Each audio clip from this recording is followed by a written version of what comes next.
feces.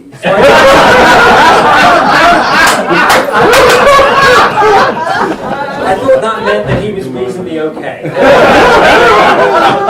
So we drove down to Salisbury Plain. I remember that so well. It was great. We went down there and the radio was going and having stopped a couple of times, remember?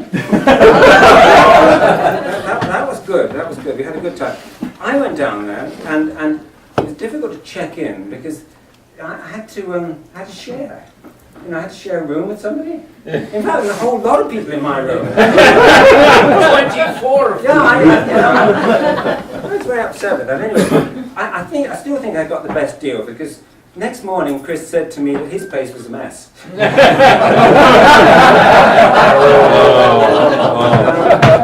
Anyway, next morning was great. Sun was up, had a good time, no big rush. We then went out, we drove up. Chris said he wanted a good view, right? So we drove up into the hills and we had this great view. And there were all these bangs going off and you know, all these puffs of smoke. And Chris would get all excited, you know.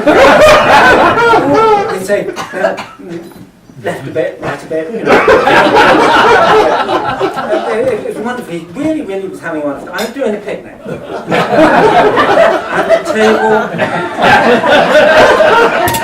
all set up, we had the wine ready. I didn't want to disturb him because it was like battleships. He was having a good time, I didn't want to spoil it. And then, actually I reached the peak at my time in the HSC. I really did. Okay. Somebody came along, something about PSI, it wasn't pounds per square inch. It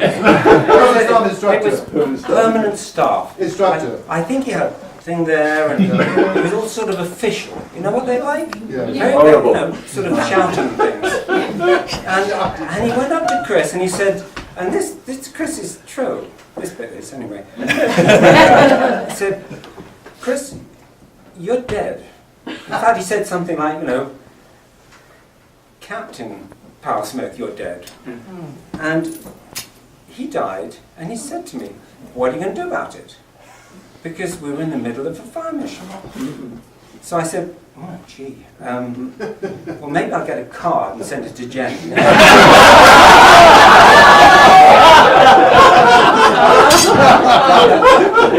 No, that was the wrong answer. So I was really, it was difficult trying to find out the right things to say. So I said, well, look, I'll get him in the car before he stiffens up. Wrong answer again. So the guy explained to me, he said, there's a whole bunch of guys there with guns waiting to, you're in the middle of a fire mission.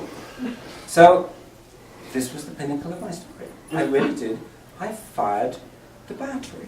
So I said, wow. I got on the radio and I said, it's Adrian here.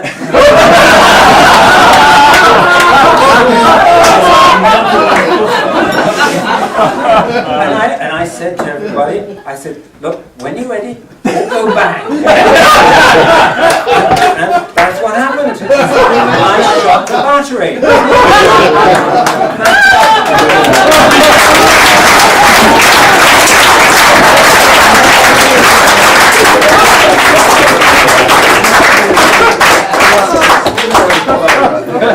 Oh,